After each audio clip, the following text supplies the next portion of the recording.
미국인 핵잠수함 엔지니어가 한국 정부의 제안을 받고 경주에 도착했다가 발칵 뒤집어졌습니다. 20년간 미 해군 버지니아급 핵잠수함을 설계했으니 이제 한국에 기술을 전수해달라는 요청이었죠. 그런데 미국 국방부가 3초간 침묵하더니 폭탄 선언을 터뜨렸습니다. 한국의 핵추진 기술 절대 이전 금지, 한미 원자력 협정 위반이라며 즉각 귀국 명령을 내렸습니다. 주변국들도 들고 일어났죠. 일본은 동북아 군비 경쟁이라며 국제 여론을 악화시켰고 중국도 강력히 반발했습니다. 이 미국인 엔지니어는 양국 사이에서 진퇴양난에 빠졌습니다. 하지만 진짜 놀라운 일은 따로 있었습니다. 한국이 이미 완전히 다른 방법을 준비해뒀다는 것이었죠. 미국 기술이 전혀 필요 없는, 세계가 한 번도 시도하지 않은 독자적인 핵추진 시스템이었습니다. 그것도 더 안전하고 투명한 방식으로요. 게다가 그 미국인 엔지니어가 20년간 가슴에 묻어뒀던 트라우마까지 치유하는 기적이 일어났습니다. 도대체 한국이 무슨 마법을 부린 걸까요? 불가능을 가능으로 바꾸고 상처받은 영혼까지 치유한 한국의 저력은 과연 무엇이었을까요? 그 감동적인 이야기 지금 바로 시작합니다. 저는 미국 버지니아주에서 핵추진 잠수함 엔지니어로 일했던 제임스 워커입니다. 이 이야기를 시작하기 전에 먼저 제 과거를 말씀드려야 할 것 같네요.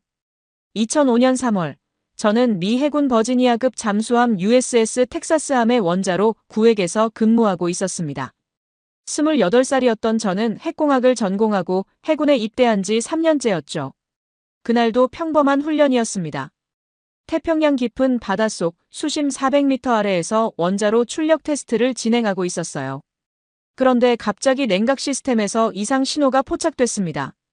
경보음이 울리기 시작했고 저와 동료 5명은 즉시 원자로 구획으로 달려갔죠. 제가 메인 밸브를 잠그는 동안 동료들은 냉각수 라인을 점검했습니다. 그런데 그 순간 보조 파이프에서 고압 증기가 분출되기 시작했어요. 방사능 경보가 최고 단계로 올라갔습니다. 저는 구획 밖으로 뛰쳐나왔지만 5명의 동료들은 문이 자동으로 잠기는 바람에 갇히고 말았죠. 그들은 30분 동안 그 안에 있었습니다. 구출됐을 때는 이미 치명적인 수준의 방사능에 노출된 상태였어요. 5명 모두 6개월 안에 세상을 떠났습니다. 저는 살아남았지만 그날 이후 20년 동안 악몽에 시달렸죠. 그럼에도 저는 핵추진 기술 분야를 떠나지 못했습니다. 아니, 떠나지 않기로 결심했어요. 더 안전한 시스템을 만들어야 한다는 사명감 때문이었죠. 20년간 버지니아급과 시울프급 잠수함의 원자로 설계에 참여했고 48살이 되던 2024년에 은퇴했습니다.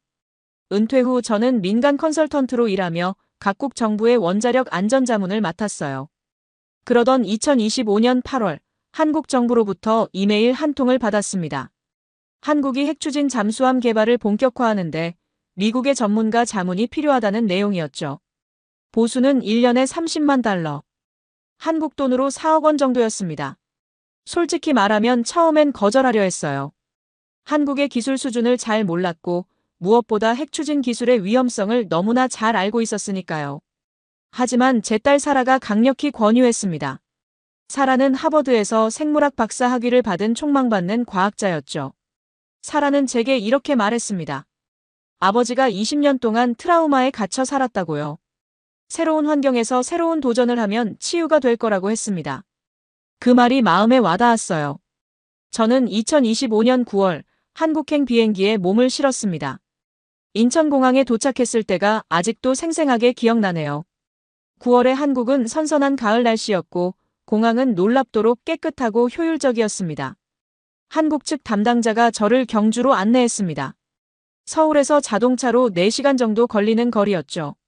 경주는 신라 천년의 고도라고 했습니다. 고속도로를 달리며 창밖을 보는데 한국의 풍경이 제 예상과 많이 달랐어요. 깨끗하게 정돈된 도로, 질서정연한 도시들, 그리고 곳곳에 보이는 첨단 시설들. 이 나라가 70년 전 전쟁의 폐허였다는 게 믿기지 않았습니다. 경주에 도착했을 때는 해가 지고 있었어요. 제 숙소는 연구소 근처의 한옥 스타일 게스트하우스였습니다. 그렇게 저의 한국 생활이 시작됐습니다. 그때만 해도 저는 몰랐죠. 이곳에서 제 인생이 완전히 바뀔 거라는 걸요. 다음 날 아침 7시, 저는 문무대왕과학연구소로 향했습니다. 연구소는 경주시 간포읍의 해안가에 위치해 있었어요. 220만 제곱미터에 달하는 거대한 부지였죠. 2021년에 착공해서 4년 만에 완성된 최첨단 시설이라고 했습니다. 6,500억 원, 미국 돈으로 4억 7천만 달러가 투입됐다더군요. 정문을 지나 메인 건물로 들어서는 순간 저는 놀라움을 감추지 못했습니다. 최신식 연구 장비들이 즐비했고 모든 게 완벽하게 정돈돼 있었어요. 미국의 어떤 연구소와 비교해도 손색이 없는 수준이었죠. 강민준 소장이 직접 저를 맞이했습니다. 50대 초반으로 보이는 강민준은 키가 170cm 정도로 작은 편이었지만 눈빛만큼은 누구보다 강렬했어요. 서울대 원자력공학과를 졸업하고 미국 MIT에서 박사학위를 받았다고 했습니다. 강민준은 저를 환한 미소로 맞으며 악수를 청했습니다. 그의 첫 마디가 아직도 기억나네요. 워커 박사님, 함께 역사를 만들어 봅시다. 너무나 당당하고 자신감 넘치는 말투였죠. 저는 솔직히 좀 당황스러웠습니다. 핵추진 잠수함이 얼마나 어려운 기술인지 아는 사람이라면 저런 낙관적인 태도를 보일 수 없거든요. 미국도 수십 년의 시행착오 끝에 겨우 완성한 기술입니다. 강민준은 저를 연구소 곳곳으로 안내했어요. 먼저 소형 모듈 원자로, 즉 SMR 연구동으로 갔습니다. 거기서 박수진 팀장을 만났죠. 38살의 여성 엔지니어였는데 차분하면서도 예리한 눈빛을 가진 분이었습니다. 박수진은 한국이 독자 개발한 SMART 원자로 기술을 설명해줬어요. 일체형 원자로라는 독특한 구조였는데 미국 방식과는 완전히 달랐습니다. 저는 내심 놀랐지만 겉으로는 무덤덤한 표정을 유지했죠. 다음으로 방문한 곳은 잠수함 설계 시뮬레이션 센터였습니다. 거기엔 한국이 건조한 도산 안창호급 잠수함의 3차원 모델이 전시돼 있었어요. 3,000톤급 디젤 잠수함이었는데 설계가 정말 정교했습니다. 저는 도면을 자세히 살펴봤습니다. 선체 구조, 음향 차폐 시스템, 추진 장치까지 모든 게 인상적이었어요. 특히 고장력 특수강으로 만든 선체는 수심 500m까지 견딜 수 있도록 설계돼 있었죠. 그런데 강민준이 갑자기 말했습니다. 박사님, 저희는 이미 4,000톤급 이상의 차세대 잠수함 설계를 완료했습니다. 이제 필요한 건 핵추진 시스템뿐이에요. 저는 그 말을 듣고 약간 짜증이 났습니다. 마치 핵추진이 그냥 엔진 하나 갈아 끼우면 되는 것처럼 말하더군요. 핵추진은 완전히 다른 차원의 기술이에요. 원자로 설계, 방사능 차폐, 냉각 시스템, 핵연료 관리까지 모든 게 달라집니다. 저는 강민준에게 솔직하게 말했죠. 소장님, 핵추진 잠수함은 그렇게 간단한 게 아닙니다. 미국이 70년 넘게 축적한 기술이에요. 한국이 단기간에 따라잡는 건 불가능합니다. 그런데 강민준의 대답이 걸작이었습니다. 그는 웃으며 이렇게 말했어요. 박사님, 한국은 불가능을 가능으로 만드는 나라입니다. 70년 전 우린 세계 최빈국이었지만 지금은 경제 규모 세계 10위권이죠. 반도체도 조선도 배터리도 모두 세계 1위예요. 저는 그 말을 듣고 코웃음을 쳤습니다. 그건 경제 분야고 핵추진은 안보와 직결된 초고난도 기술이라고요. 게다가 한미 원자력 협정 때문에 고농축 우라늄도 사용할 수 없잖습니까? 강민준은 여전히 미소를 잃지 않았습니다. 그래서 박사님이 필요한 겁니다. 함께 새로운 길을 찾아봅시다. 그날 오후 저는 숙소로 돌아와 깊은 생각에 잠겼습니다. 한국의 기술 수준은 제 예상보다 훨씬 높았어요. 하지만 핵추진은 정말 다른 문제였죠. 과연 내가 여기서 무엇을 할 수 있을까? 그리고 20년 전 그 사고의 트라우마가 또다시 저를 괴롭히기 시작했습니다. 일주일이 지났습니다. 저는 매일 연구소에 출근해서 한국 측 자료들을 검토했어요. 솔직히 말하면 처음엔 형식적인 자문만 하고 돌아갈 생각이었습니다. 어차피 한국이 단기간에 핵추진 기술을 확보하는 건 불가능하다고 생각했으니까요. 하지만 제 생각은 곧 바뀌기 시작했죠. 그날은 9월 20일 금요일이었습니다. 박수진이 제게 특별한 제안을 했어요. 워커 박사님, 내일 울산 하나오션 조선소에 가보시겠습니까? 실제 잠수함을 보시면 저희 기술 수준을 더 잘 이해하실 겁니다. 저는 승낙했습니다. 경주에서 울산까지는 차로 1시간 정도 거리였죠. 다음 날 아침 8시, 박수진과 김태우 엔지니어가 저를 데리러 왔습니다. 김태우는 32살의 젊은 엔지니어였는데 한국 조선 기술에 대한 자부심이 대단했어요. 울산 조선소에 도착했을 때 저는 그 규모에 압도당했습니다. 축구장 수십 개를 합쳐놓은 것 같은 거대한 부지에 크레인들이 즐비했죠. 그리고 거기 도크에 도산 안창호급 잠수함 실물이 있었습니다. 3,000톤급 잠수함은 생각보다 훨씬 컸어요. 길이가 83m, 폭이 9m 정도 됐습니다. 검은색 선체가 햇빛에 반짝이고 있었죠. 박수진이 저를 잠수함 내부로 안내했습니다. 내부에 들어서는 순간 저는 할 말을 잃었어요. 모든 배관, 모든 용접선, 모든 계측기가 완벽했습니다. 미국 버지니아급과 비교해도 전혀 뒤떨어지지 않는 수준이었죠.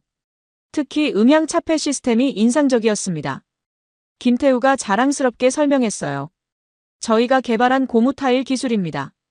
적의 소나를 95% 이상 흡수할 수 있죠. 세계 최고 수준이에요. 저는 손으로 선체 내벽을 만져봤습니다. 매끄럽고 정교했어요. 용접 부위도 완벽했죠. 이건 단순히 기술이 아니라 장인 정신의 결과물이었습니다. 어떻게 이런 수준의 품질을 유지할 수 있느냐고 물었더니 김태우가 웃으며 대답했습니다. 한국 조선소 용접공들은 세계 최고예요. 밀리미터 단위의 오차도 용납하지 않죠. 저는 기관실로 이동했습니다. 디젤 엔진과 배터리 시스템이 정연하게 배치돼 있었어요. 공간 활용도 효율적이었고 유지보수 접근성도 뛰어났습니다. 박수진이 말했죠. 이 공간에 저희가 개발하는 SMR을 장착할 계획입니다. 저는 공간을 둘러보며 계산을 시작했습니다.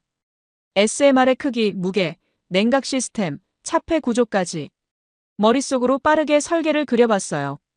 그리고 놀라운 결론에 도달했습니다. 가능할 수도 있겠다는 생각이 들었죠. 오후에 우리는 연구소로 돌아왔습니다. 강민준이 저를 특별회의실로 안내했어요. 거기엔 커다란 스크린과 함께 두툼한 서류 뭉치가 놓여 있었습니다. 강민준이 입을 열었습니다. 워커 박사님, 이제 저희의 진짜 계획을 보여드리겠습니다. 그는 스크린에 설계도 하나를 띄웠어요.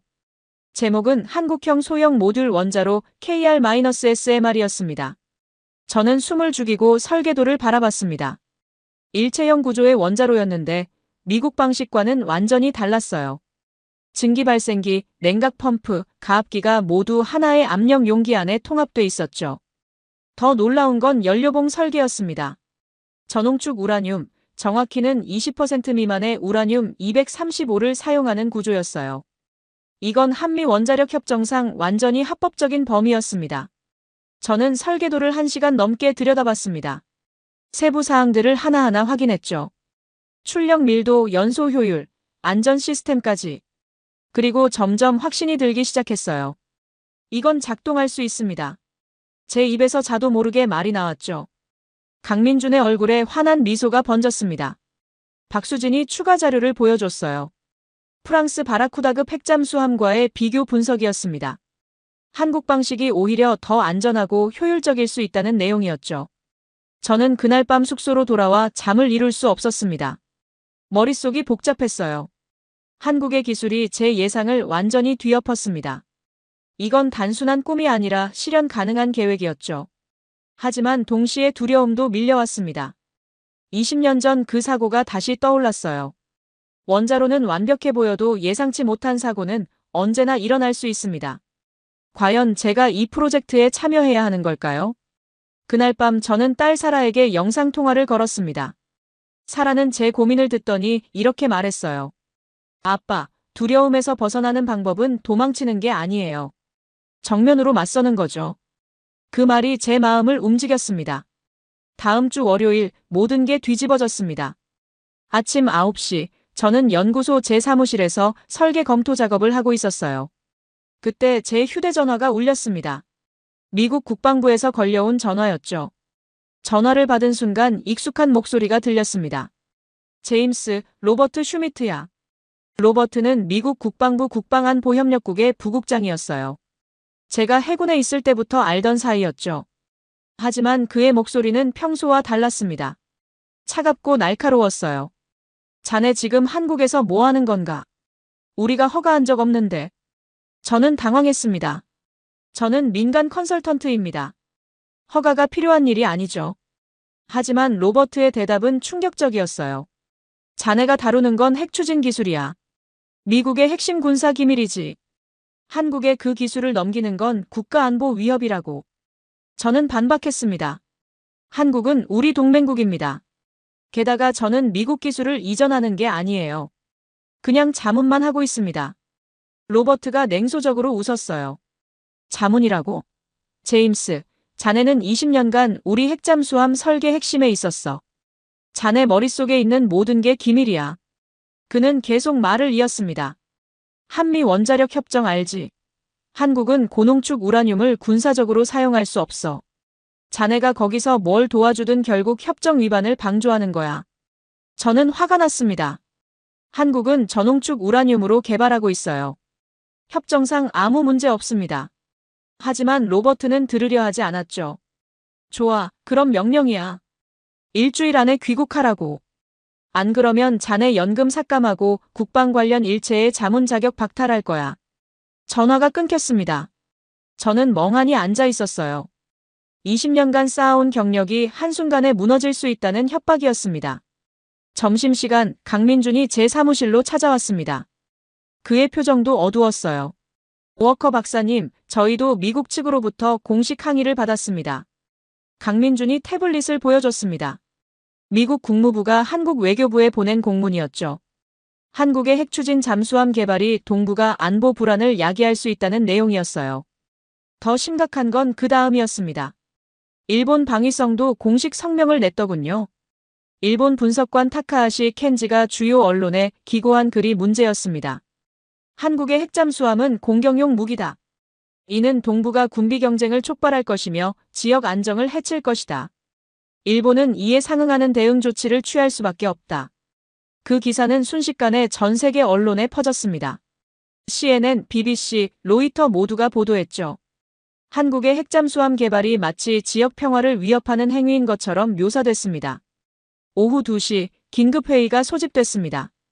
강민준, 박수진, 그리고 외교부에서 파견 나온 이준호 담당관이 참석했어요. 이준호는 40대 중반의 베테랑 외교관이었습니다. 이준호가 상황을 설명했습니다. 미국이 강력하게 반대하고 있고 일본도 국제 여론을 악화시키고 있다고요. 중국도 예의주시하는 상황이라고 했습니다. 박수진이 침통한 목소리로 말했어요. 그럼 프로젝트를 중단해야 하는 건가요? 강민준이 고개를 저었습니다. 아니요. 우린 합법적인 일을 하고 있어요. 저농축 우라늄 사용은 협정 위반이 아닙니다. 하지만 현실은 달랐습니다. 법적으로는 문제가 없어도 정치적 압력은 엄청났죠. 미국은 한국의 최대 동맹국이었습니다. 그들의 반대를 무시하고 강행하기는 어려웠어요. 저는 회의 내내 침묵했습니다. 제 존재 자체가 이 프로젝트의 약점이 됐다는 걸 알았으니까요. 로버트의 말이 맞았습니다. 제 머릿속에는 20년간의 미국 기밀이 들어있었죠. 회의가 끝난 후 저는 강민준에게 조용히 말했습니다. 소장님, 제가 떠나는 게 나을 것 같습니다. 제가 있으면 프로젝트만 더 어려워질 거예요. 강민준이 제 어깨를 잡았습니다. 그의 눈빛은 여전히 단호했어요. 박사님, 도망치지 마세요. 우린 함께 해법을 찾을 겁니다. 그날 저녁 저는 숙소로 돌아와 로버트에게 이메일을 썼습니다. 제가 한국에서 하는 일은 미국 기술 이전이 아니라고 한국의 독자 개발을 돕는 것뿐이라고 설명했죠. 하지만 답장은 차갑기만 했습니다. 제임스, 자네는 미국인이야. 어느 편인지 분명히 해. 일주일 안에 귀국하지 않으면 법적 조치를 취할 거야. 저는 창밖을 바라봤습니다. 경주의 밤하늘에는 별이 총총했어요. 20년 전 사고 이후 처음으로 새로운 도전을 시작했는데 벌써 좌초 위기였습니다. 과연 저는 어떤 선택을 해야 할까요? 며칠이 지났지만 상황은 나아지지 않았습니다. 저는 매일 연구소에 출근했지만 마음은 무거웠어요. 미국의 압박은 계속됐고 국제 언론은 한국의 핵잠수함 개발을 비판적으로 보도했습니다. 일본은 물론이고 중국도 우려를 표명했죠. 그날은 10월 5일 목요일이었습니다. 강민준이 저를 실험실로 불렀어요. 거기선 KR-SMR의 컴퓨터 시뮬레이션 테스트가 진행 중이었습니다. 박수진과 연구원 5명이 모니터를 주시하고 있었어요. 화면에는 원자로 내부의 3차원 모델이 떠 있었죠. 냉각수 흐름, 온도 분포, 압력 변화가 실시간으로 표시됐습니다. 저는 모니터 앞에 앉았습니다. 박수진이 시뮬레이션 조건을 설명했어요. 최대 출력 상태에서 1차 냉각 펌프 고장을 가정한 비상 상황 테스트라고 했죠. 시뮬레이션이 시작됐습니다. 원자로 출력이 서서히 올라갔어요. 100%에 도달하는 순간 1차 냉각 펌프가 정지했습니다. 그 순간이었습니다. 저는 갑자기 숨이 막혔어요. 모니터에 빨간 경고등이 20년 전 그날의 경보음으로 들렸습니다. 2005년 3월 USS 텍사스함의 그 끔찍한 순간이 생생하게 되살아났죠. 냉각수 온도가 급상승했습니다. 300도를 넘어섰어요. 제 손이 떨리기 시작했습니다. 머릿속에서 동료들의 비명이 들렸죠. 제임스, 문 열어줘. 여기 갇혔어. 살려줘. 저는 눈을 질끈 감았습니다. 심장이 미친 듯이 뛰었어요. 숨을 제대로 쉴 수 없었죠.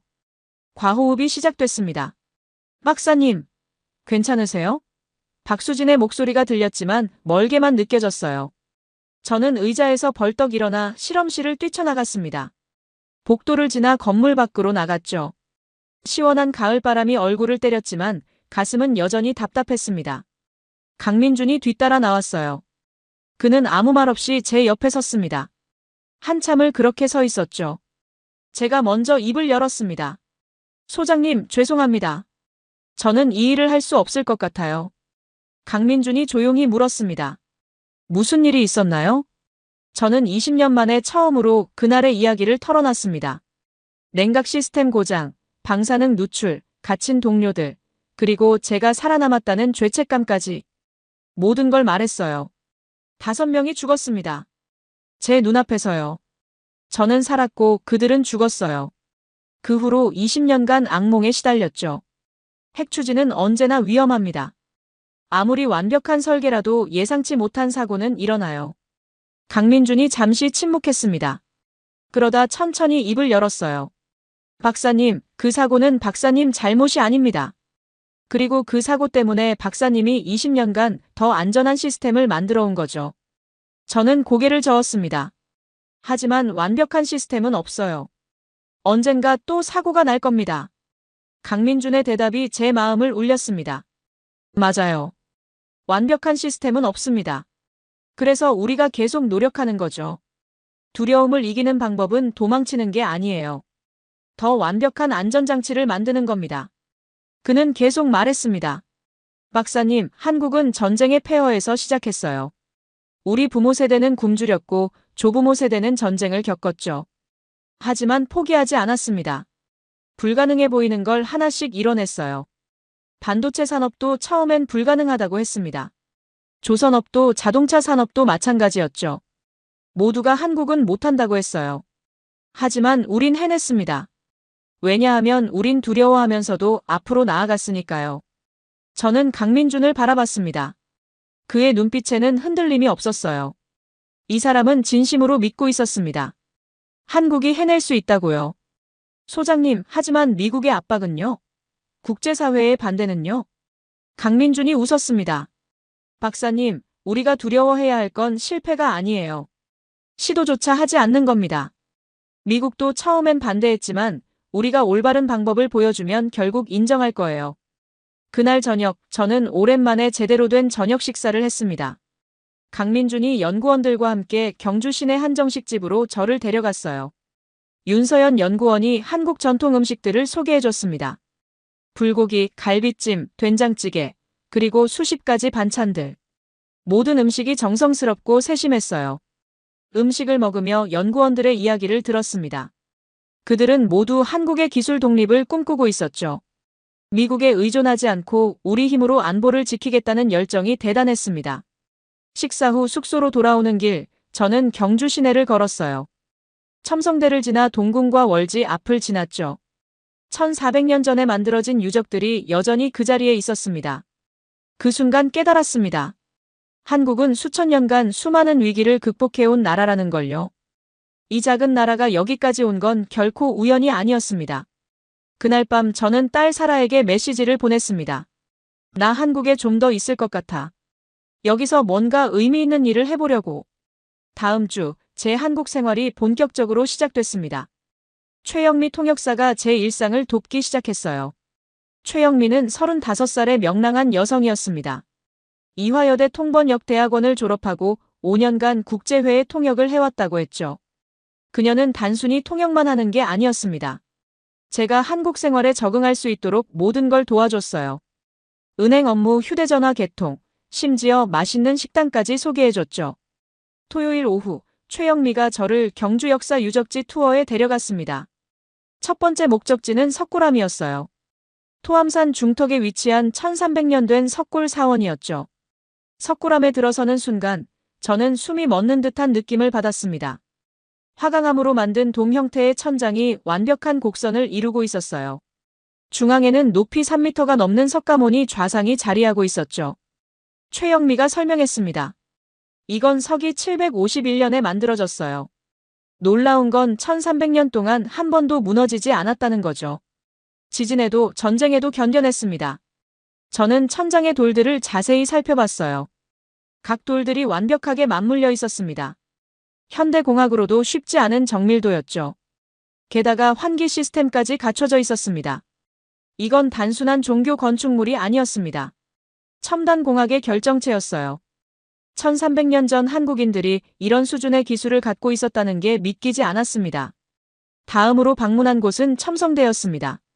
동아시아에서 가장 오래된 천문대라고 했어요. 1400년 전에 만들어진 건축물이었죠. 높이 9m의 원통형 구조물은 362개의 돌로 쌓아 올렸다고 합니다. 1년 날짜 수를 상징한다더군요. 설계의 정교함에 감탄하지 않을 수 없었습니다. 저녁에 김태우가 합류했습니다. 그는 저를 경주 시내의 작은 식당으로 데려갔어요. 한옥을 개조한 아늑한 공간이었죠. 거기서 김태우는 한국 조선업의 역사를 들려줬습니다. 박사님, 한국 조선업이 세계 1위가 된 건 우연이 아니에요. 우리에겐 600년 전 거북선을 만든 전통이 있습니다. 임진왜란 때 이순신 장군이 만든 철갑선이죠. 김태우는 열정적으로 설명했어요. 거북선은 세계 최초의 철갑 전투함이었다고 합니다. 철판으로 덮인 갑판, 뛰어난 기동력, 강력한 화포까지. 당시로선 상상할 수 없는 기술이었죠. 그 전통이 현대까지 이어졌다는 겁니다. 한국 조선소들은 세계에서 가장 큰 배들을 만들어요. 20만 톤짜리 유조선, 30만 톤짜리 컨테이너선까지. 그리고 이제 우린 핵잠수함을 만들 거예요. 김태우의 눈빛에는 자부심이 가득했습니다. 저는 그 열정에 감염됐어요. 이 젊은 엔지니어는 진심으로 한국의 미래를 믿고 있었죠. 일요일, 윤서연 연구원이 저를 한국 전통시장으로 안내했습니다. 경주 성동시장이라는 곳이었어요.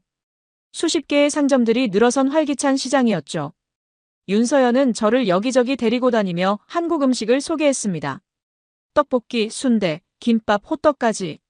모든 음식을 직접 사서 먹여줬어요.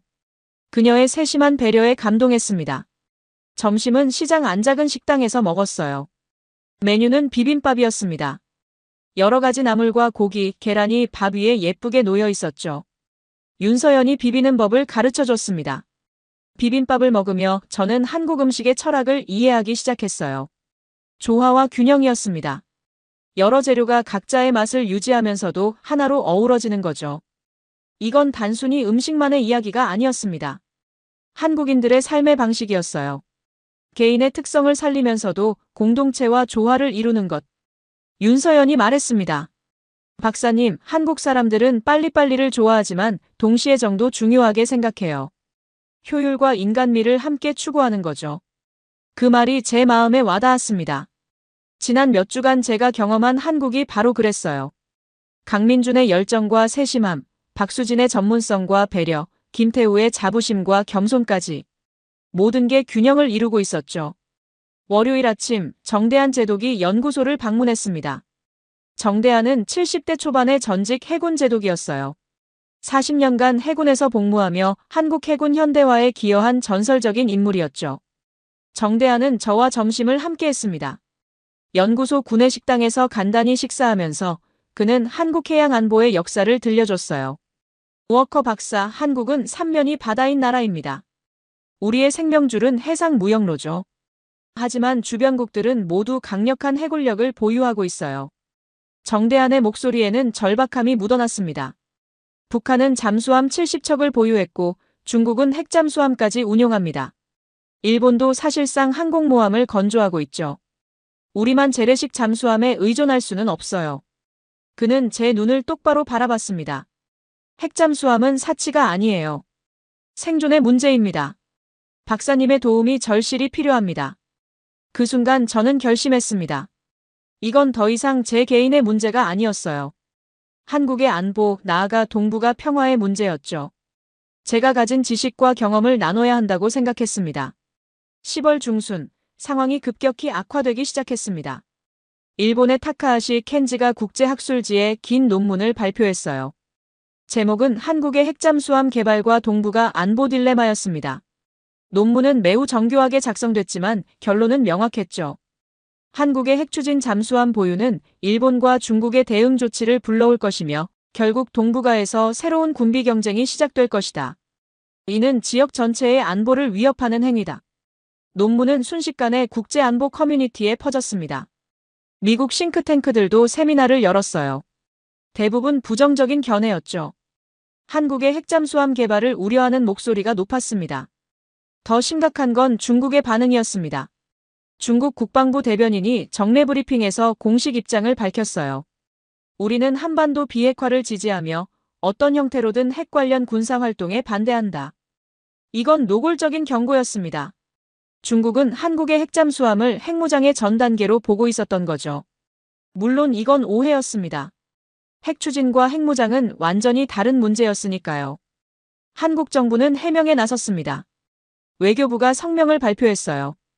우리의 핵추진 잠수함은 방어용이며 전홍축 우라늄을 사용해 NPT 체제에 완전히 부합한다. 이는 주권 국가의 정당한 자위권 행사다. 하지만 국제사회의 시선은 차가웠습니다. 특히 미국 의회가 문제였어요. 상원군사위원회가 청문회를 열었습니다. 한미 원자력 협정과 한국의 핵잠수함 개발이라는 주제였죠. 청문회에는 로버트 슈미트도 증인으로 출석했습니다. 그는 강경한 입장을 밝혔어요. 한국의 핵잠수함 개발은 한미 동맹에 부담이 됩니다. 우리는 한국에 핵우산을 제공하고 있으며 추가적인 핵 관련 능력은 불필요합니다. 한국 언론도 분열됐습니다. 보수 언론은 핵잠수함 개발을 지지했지만 진보 언론은 신중론을 폈죠. 국민 여론도 갈렸습니다. 찬성 53%, 반대 47%였어요. 연구소 분위기도 무거워졌습니다. 강민주는 여전히 낙관적이었지만 다른 연구원들은 걱정이 많았어요. 과연 프로젝트가 계속될 수 있을까 하는 불안감이 퍼졌죠. 그날 오후 이준호 외교관이 연구소를 방문했습니다. 그는 워싱턴에서 막 돌아온 참이었어요. 표정이 매우 어두웠습니다. 회의실에 모인 우리에게 이준호가 보고했습니다. 미국 측 반응이 예상보다 강경해요. 국방부는 물론이고 국무부도 부정적입니다. 심지어 백악관도 우려를 표명했죠. 박수진이 물었습니다. 기술 협력 중단까지 갈까요? 이준호가 고개를 끄덕였어요. 그럴 가능성이 높아요. 미국은 우리의 방위산업 협력 전반을 재검토하겠다고 했습니다. 이건 엄청난 타격이었습니다. 한국 방위산업은 많은 부분에서 미국 기술에 의존하고 있었어요. F-35 전투기, 이지스 구축함, 패트리어트 미사일까지. 협력이 중단되면 국방력 전체가 흔들릴 수 있었죠. 강민준이 침착하게 말했습니다. 그래서 우리가 독자 개발을 해야 하는 겁니다. 영원히 의존할 수는 없어요. 하지만 현실은 녹록지 않았습니다.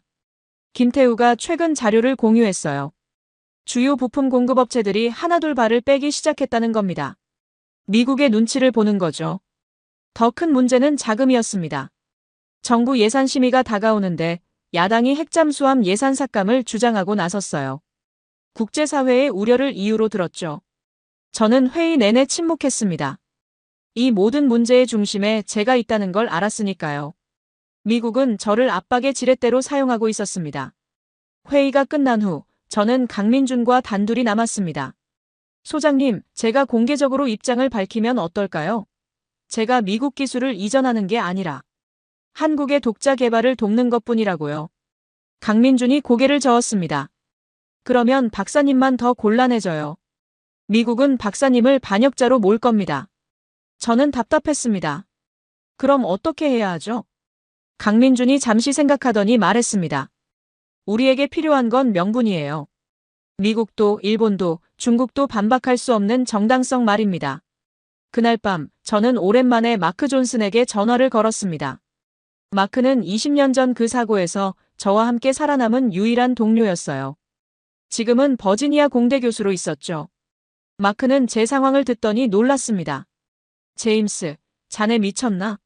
국방부랑 싸우면 이길 수 없어. 하지만 저는 마음을 정했습니다. 마크, 우린 20년 전 사고 이후 더 안전한 시스템을 꿈꿔왔잖아. 한국 방식이 그 답이 될 수도 있어. 마크가 한숨을 쉬었어요. 자네 정말 고집스럽군. 하지만 조심해. 로버트는 쉽게 물러서지 않을 거야. 전화를 끊고 창밖을 바라봤습니다. 경주의 밤은 고요했어요. 하지만 제 마음은 폭풍우가 몰아치고 있었죠. 미국과 한국 사이에서, 과거의 트라우마와 새로운 도전 사이에서 저는 갈등하고 있었습니다. 10월 20일, 제게 전환점이 찾아왔습니다.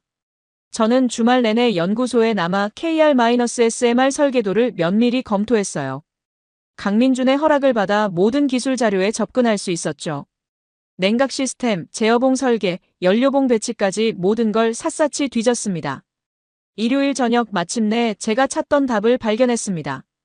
한국의 KR-SMR은 미국 방식과 근본적으로 달랐어요. 미국은 고농축 우라늄을 사용해 작은 노심으로 높은 출력을 내는 방식이었죠. 반면 한국은 저농축 우라늄으로 더 큰 노심을 만들되 일체형 구조로 안전성을 극대화하는 방식이었습니다. 더 중요한 건 연료 농축도였습니다. 한국은 우라늄 235 농축도를 19%로 설정했어요. 한미 원자력 협정상 20% 미만은 저농축으로 분류됩니다. 완전히 합법적인 범위였죠. 저는 계산기를 두드렸습니다. 출력 밀도, 연소 주기, 교체 주기까지 모든 수치가 들어맞았어요. 이 설계는 작동할 수 있었습니다. 그것도 미국 방식보다 더 안전하게요. 제가 특히 주목한 건 안전 시스템이었습니다. 한국 설계는 다중 안전장치를 갖추고 있었어요. 1차 냉각 시스템 고장 시 2차, 3차 백업이 자동으로 작동하는 구조였죠. 게다가 피동형 안전 시스템까지 있었습니다. 전원이 완전히 차단돼도 자연 대류만으로 노심을 시킬 수 있는 설계였어요. 이건 후쿠시마 원전 사고 이후 개발된 최신 안전 개념이었습니다. 저는 프랑스 바라쿠다급 잠수함 자료도 찾아봤습니다. 프랑스도 저농축 우라늄 기반 원자로를 사용한다고 알려져 있었죠. 한국 방식과 비교해봤더니 놀라운 결과가 나왔습니다. 한국의 KR-SMR이 바라쿠다급보다 효율적일 수 있었어요. 연료 교체 주기는 비슷하지만 출력 대비 무게는 더 가벼웠습니다.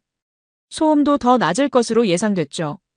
월요일 아침, 저는 흥분된 마음으로 강민준을 찾아갔습니다. 소장님, 이건 작동합니다. 그것도 아주 잘요. 강민준의 얼굴에 미소가 번졌어요. 하지만 저는 더 중요한 사실을 말했습니다. 그리고 이건 한미 원자력 협정 위반이 아니에요. 완전히 합법적입니다. 박수진도 회의실로 불렀습니다.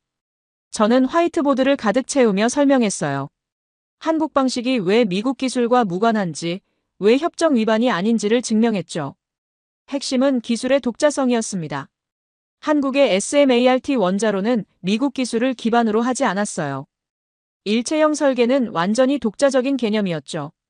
안전해석 소프트웨어도 한국이 자체 개발한 것이었습니다. 게다가 저농축 우라늄 사용은 NPT 체제에도 부합했습니다. 국제원자력기구 IAEA의 감시를 받으면 투명성도 확보할 수 있었죠. 박수진이 조심스럽게 물었습니다. 그럼 미국도 인정할까요? 저는 확신을 가지고 대답했습니다. 인정할 수밖에 없어요. 이건 법적으로도 기술적으로도 문제가 없으니까요. 그날 오후 우리는 상세한 보고서를 작성했습니다. 제목은 한국형 핵추진 잠수함의 독자성과 합법성 분석이었어요. 80페이지에 달하는 기술 문서였죠. 보고서에는 다음 내용들이 포함됐습니다. 첫째, KR-SMR의 독자적 설계 원리. 둘째, 저농축 우라늄 사용의 합법성. 셋째, 한미 원자력 협정과의 관계. 넷째, 국제안전기준 준수 방안. 특히 저는 안전성 부분을 강조했습니다. 20년 전 사고의 교훈을 바탕으로 한국 방식이 어떻게 더 안전할 수 있는지 상세히 설명했어요. 이준호 외교관이 보고서를 검토했습니다. 그는 고개를 끄덕였어요. 이거면 협상 테이블에 나갈 수 있겠어요. 하지만 문제는 여전히 남아 있었습니다. 미국을 어떻게 설득할 것인가? 로버트 슈미트 같은 강경파를 어떻게 납득시킬 것인가? 강민준이 제안했습니다. 워커 박사님이 직접 증언하시면 어떨까요? 미국 전문가가 한국 방식의 안전성과 합법성을 보증하는 거죠. 저는 망설였습니다. 그러면 제가 미국과 완전히 등을 돌리는 겁니다. 하지만 다른 방법이 없어 보였어요. 그날 밤 딸 사라에게 영상통화를 걸었습니다. 사라는 제 설명을 듣더니 진지하게 말했어요. 아빠, 옳은 일을 하세요. 나라가 아니라 진실을 위해서요. 그 말이 제게 용기를 줬습니다. 저는 강민준에게 메시지를 보냈어요. 하겠습니다. 제가 워싱턴에 가서 증언하겠습니다. 이틀 후 예상치 못한 일이 벌어졌습니다. 북한이 중대 발표를 한 거죠. 조선중앙통신은 김정은이 핵추진 잠수함 건조 현장을 시찰했다고 보도했습니다. 사진도 공개됐어요. 거대한 잠수함 선체와 그 안을 둘러보는 김정은의 모습이었죠. 북한이 핵추진 잠수함을 실제로 건조하고 있다는 첫 공식 확인이었습니다. 한국은 발칵 뒤집혔습니다. 언론은 연일 북한 핵잠수함을 보도했어요. 여론도 급변했죠. 핵잠수함 개발 반대 여론이 순식간에 줄어들었습니다. 더 놀라운 건 미국의 반응이었습니다. 백악관이 성명을 발표했어요. 북한의 핵잠수함 개발은 심각한 위협이며 우리는 동맹국들의 자체 방어 능력 강화를 지지한다. 상황이 완전히 바뀐 겁니다. 한국의 핵잠수함 개발에 대한 국제사회의 시선이 달라지기 시작했어요.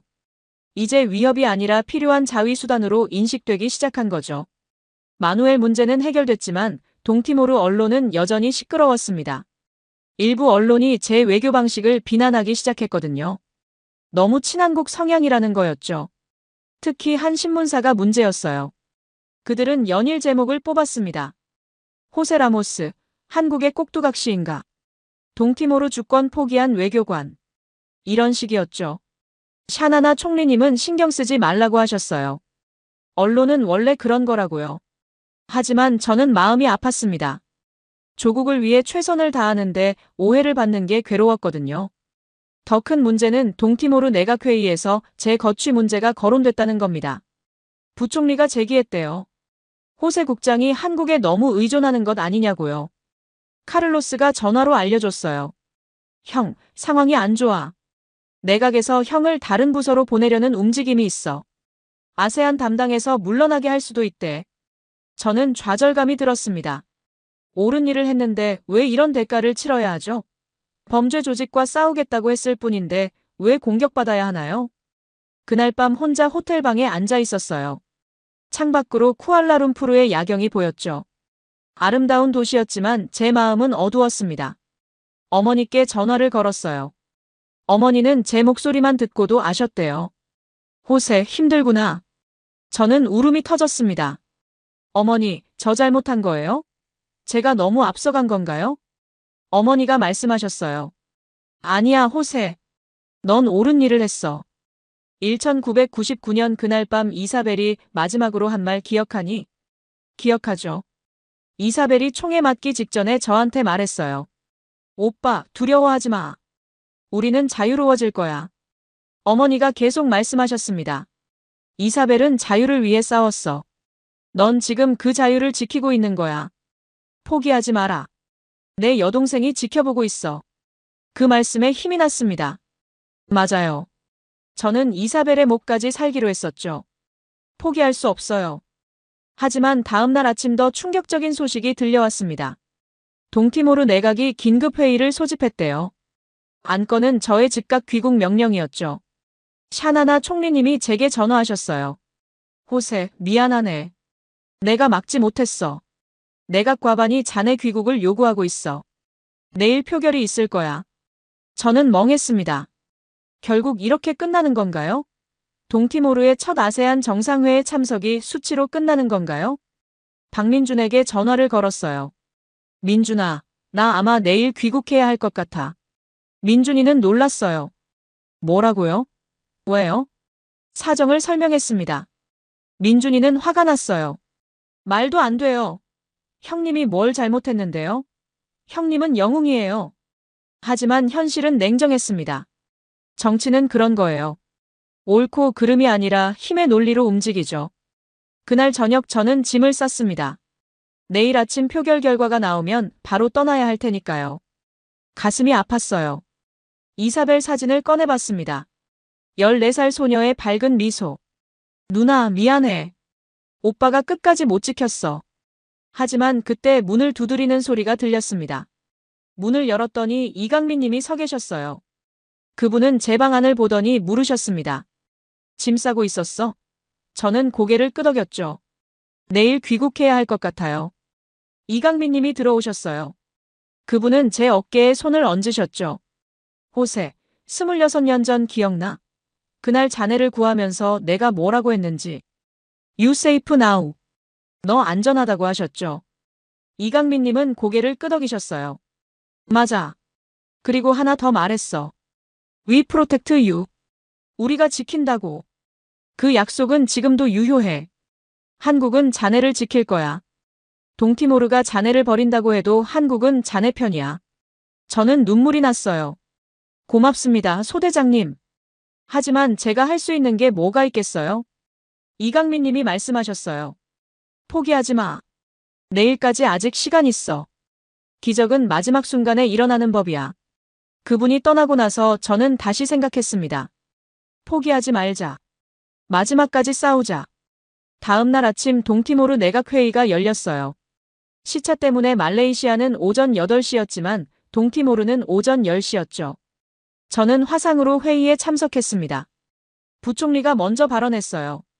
호세 라모스 국장의 외교 행태는 문제가 있습니다.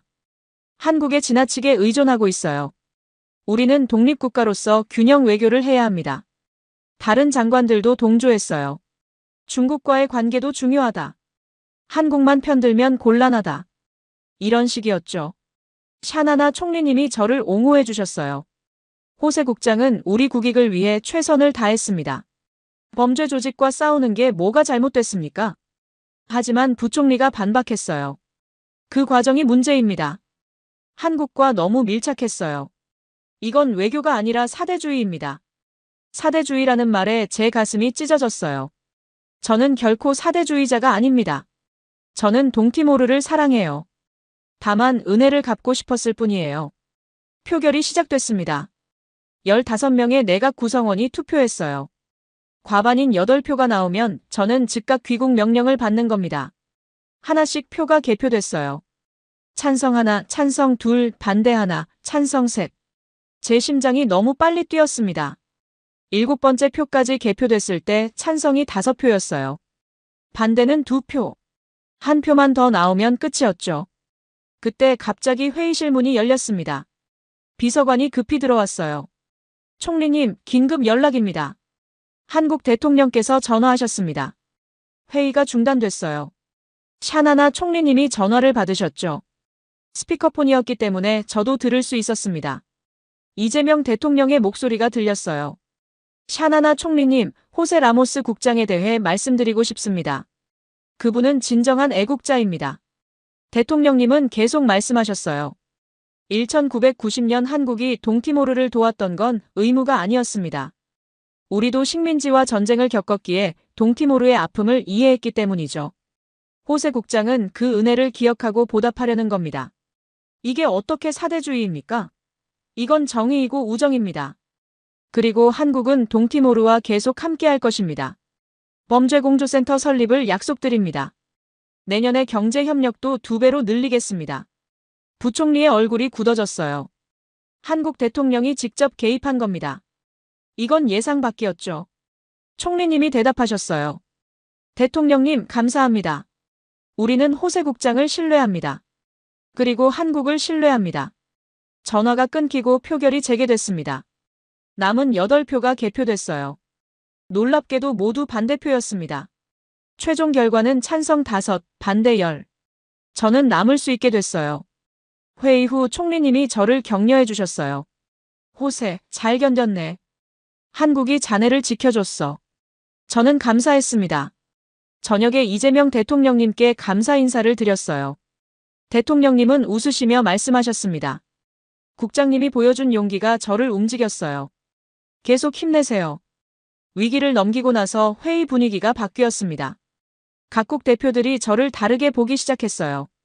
한국 대통령이 직접 나선 외교관이라는 게 알려졌거든요. 싱가포르 대표가 저를 찾아왔어요. 호세 국장, 우리도 범죄 공조에 동참하고 싶습니다. 한국-동티모르 모델을 싱가포르에도 적용하면 어떨까요? 태국과 베트남 대표도 관심을 보였어요. 동남아시아 전체가 범죄 조직 문제로 골머리를 앓고 있었거든요. 한국의 강력한 의지가 희망이 된 겁니다. 회의 마지막 날인 2025년 10월 28일 놀라운 발표가 있었습니다. 아세안 10개국과 동티모르, 그리고 한국이 공동으로 범죄 공조 네트워크를 구축한다는 거였어요. 이름은 아세안-코리아 안전협력체. 각국의 코리아 데스크를 설치하고 한국 경찰이 파견돼 공동 수사를 진행하기로 했죠. 예산은 한국이 70%를 부담하고요. 김수현 대사님이 설명해 주셨어요. 캄보디아에서 시작된 문제가 동남아 전역의 협력으로 확대된 겁니다. 호세 국장님 덕분이에요. 저는 믿기지 않았어요. 제가 뭘 했다고요? 그냥 옳은 일을 하려 했을 뿐인데요. 박민준이 웃으며 말했어요. 형님, 그게 바로 리더십이에요. 형님이 먼저 용기를 냈고 다른 나라들이 따라온 거예요. 하지만 캄보디아 훈 마네 총리는 난처한 표정이었어요. 자국이 범죄의 온상으로 낙인 찍혔으니까요. 그는 기자회견에서 적극 협력하겠다고 밝혔지만 억지로 하는 티가 났죠. 더 놀라운 건 인도네시아였어요. 라훌이 저를 찾아온 겁니다. 그는 어색하게 말했어요. 호세 국장, 과거에 대해 사과하고 싶습니다. 무슨 말씀이세요? 저는 당황했죠. 라훌이 설명했어요. 1999년 우리나라가 동티모르에 저지른 일들을 말입니다. 잘못된 거였어요. 인도네시아 정부는 이번 회의에서 공식 사과문을 발표하기로 했대요. 동티모르 독립 과정에서의 폭력 사태에 대한 유감 표명이었죠. 저는 눈물이 났습니다. 26년을 기다렸어요. 이사벨을 죽인 나라의 사과를요. 이제야 받게 되다니요. 샤나나 총리님도 감격하셨어요. 호세, 우리가 해냈네. 독립뿐 아니라 명예도 회복한 거야. 한국 덕분이야. 회의 폐막식에서 각국 정상들이 공동선언문을 발표했습니다. 초국가 범죄 척결을 위한 아세안-한국 공동행동계획. 역사적인 순간이었죠. 이재명 대통령이 연설하셨어요. 한국과 동남아시아는 같은 아픔을 겪었습니다. 식민지, 전쟁, 가난. 하지만 우리는 이겨냈어요. 이제 범죄도 이겨낼 겁니다. 박수가 터져나왔습니다. 저도 박수를 쳤어요. 가슴이 벅찼습니다. 폐막식이 끝나고 각국 대표들과 인사를 나눴어요. 모두가 저를 축하해줬습니다. 동티모르의 용기 있는 결정이 이 모든 걸 가능하게 했다고요. 하지만 한쪽 구석에서 장웨이가 저를 노려보고 있었어요. 그의 눈빛이 차갑고 무서웠죠. 저녁에 장웨이에게서 마지막 문자가 왔습니다. 축하한다. 하지만 이건 끝이 아니야. 우리는 언제든 돌아올 수 있어. 저는 문자를 삭제했습니다. 그리고 답장을 보냈어요. 우리도 준비돼 있어. 한국이 함께니까. 장웨이의 답장은 없었습니다. 회의가 끝나고 이틀 뒤 저는 서울로 향했습니다. 한국 정부가 범죄공조센터 설립을 위한 실무회의를 소집했거든요. 동티모르 대표로 제가 참석하게 됐죠. 비행기 안에서 지난 일주일을 돌아봤어요. 정말 많은 일이 있었습니다. 위기도 있었고 기적도 있었죠. 무엇보다 한국이라는 진정한 친구를 재확인했어요. 인천공항에 도착했을 때 민준이가 마중 나와 있었습니다. 형님, 환영해요. 그는 제 짐을 들어줬어요. 서울 날씨는 쌀쌀했지만 마음은 따뜻했죠. 호텔에 짐을 풀고 외교부로 향했습니다. 회의실에는 경찰청, 법무부, 국정원 관계자들이 모여 있었어요. 김수현 대사님도 계셨죠. 회의가 시작됐습니다. 경찰청장이 설명했어요. 아세안-코리아 안전협력체는 3단계로 진행됩니다. 첫째, 각국의 코리아 데스크 설치. 둘째, 공동수사팀 구성. 셋째, 범죄자 인도 시스템 구축. 동티모르는 1순위 대상국이었어요. 왜냐하면 범죄 조직의 새로운 표적이 될 가능성이 가장 높았거든요. 인구가 적고 법 집행이 약한 나라니까요. 저는 질문했습니다. 구체적으로 어떤 지원을 받을 수 있나요? 경찰청장이 대답했어요. 우선 한국 경찰 10명을 동티모르에 파견합니다. 이들이 현지 경찰과 함께 순찰하고 수사하죠. 그리고 동티모르 경찰 20명을 한국으로 초청해 6개월간 훈련시킵니다. 최신 수사 기법과 장비 사용법을 가르치는 거죠. 예산은 한국이 전액 부담한대요. 연간 50억 원 규모였어요. 동티모르 경찰 예산의 3분의 1에 해당하는 금액이었죠. 저는 감사했습니다. 이 정도 지원이면 동티모르를 확실히 보호할 수 있을 거예요. 회의 후 이강민님을 만났습니다. 그분은 좋은 소식이 있다고 하셨어요. 내가 동티모르 범죄공조센터 초대 자문위원으로 파견된다고요. 정말요? 저는 기뻤습니다. 소대장님과 다시 함께 일할 수 있다니요. 이강민님은 웃으셨어요. 26년 만의 재회가 이런 식일 줄은 몰랐지. 우리는 구체적인 계획을 논의했어요. 센터는 동티모르 수도 딜리에 설치됩니다. 한국 경찰과 동티모르 경찰이 함께 근무하는 거죠. 주요 업무는 3가지였어요. 첫째, 취업 사기 예방 캠페인. 둘째, 범죄 조직 감시 및 추적. 셋째, 피해자 구조 및 보호. 이강민 님이 말씀하셨어요. 호세, 이제 동티모르는 안전해질 거야. 우리가 지킬 테니까. 저녁에 박민준, 한소미와 함께 저녁을 먹었어요. 민준이가 소주를 따라줬습니다. 형님, 건배해요. 우리의 우정과 양국의 미래를 위해.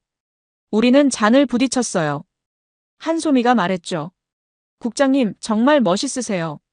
저도 나중에 국장님처럼 되고 싶어요. 저는 웃었습니다. 나는 그냥 옳은 일을 하려 했을 뿐이에요. 한소미는 고개를 저었어요. 그게 제일 어려운 거잖아요. 서울에서의 사흘은 행복했습니다. 회의도 성공적이었고 친구들과의 시간도 즐거웠어요. 무엇보다 한국이 진심으로 동티모르를 생각한다는 걸 느꼈죠. 귀국 전날 밤 명동 거리를 걸었습니다. 화려한 네온사인, 북적이는 사람들. 2006년 유학 시절이 떠올랐어요. 그때 저는 트라우마에 시달리던 청년이었습니다. 하지만 서울에서 치유받았어요. 한국이 저를 살려줬죠. 2번이나요. 이사벨에게 속삭였습니다. 누나, 우리 정말 좋은 친구를 만났어. 2025년 11월 5일 동티모르 마이너스 한국 범죄공조센터 개소식이 열렸습니다. 딜리 시내 중심가에 마련된 센터 건물 앞에 양국 국기가 나란히 걸렸어요. 샤나나 총리님과 한국 경찰청장이 참석했습니다. 이강민 님도 자문위원 자격으로 왔고요. 한국 경찰 10명도 함께 도착했죠. 개소식 연설에서 총리님이 말씀하셨어요. 오늘은 동티모르 역사의 새로운 장이 시작되는 날입니다. 우리는 더 이상 혼자가 아니에요. 박수가 터졌습니다. 저도 연단에 올라 발언했어요. 26년 전 한국이 우리를 구했습니다.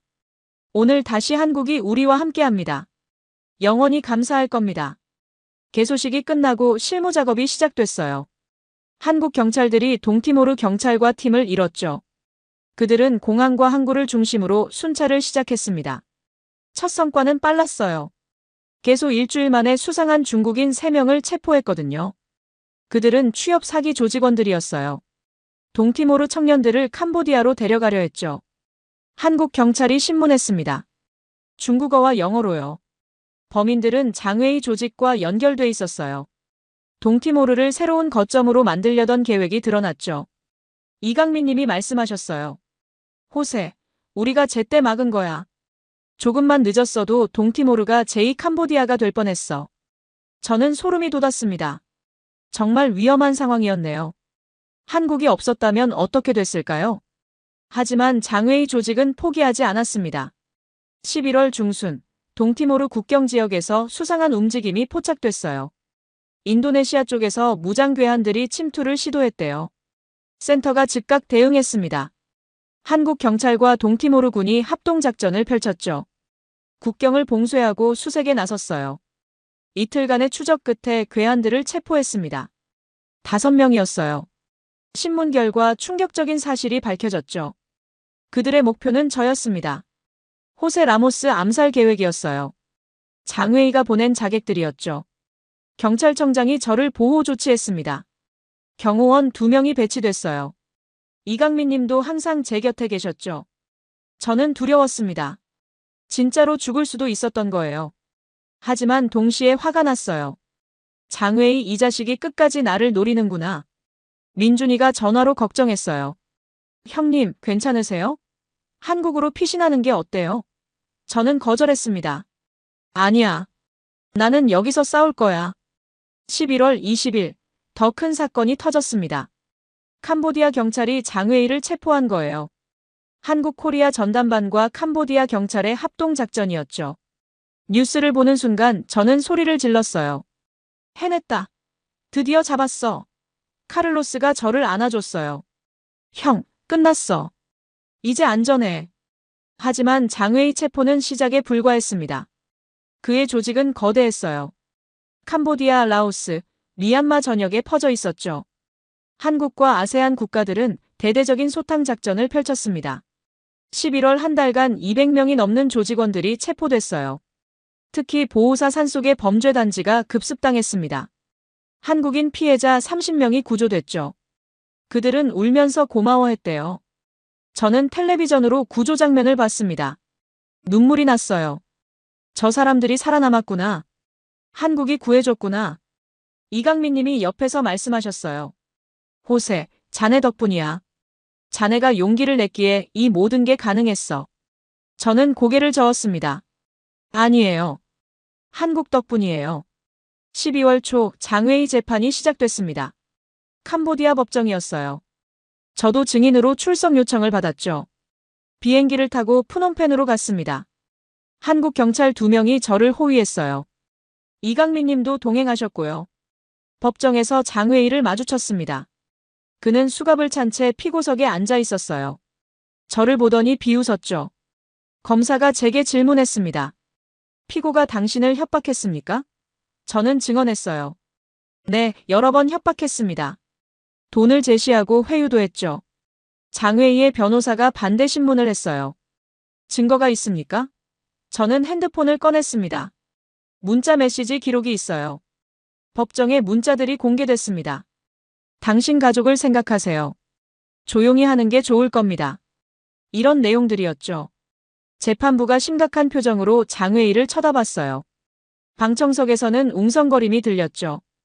증언을 마치고 나올 때 장웨이가 저를 불렀습니다. 호세. 저는 멈춰섰어요.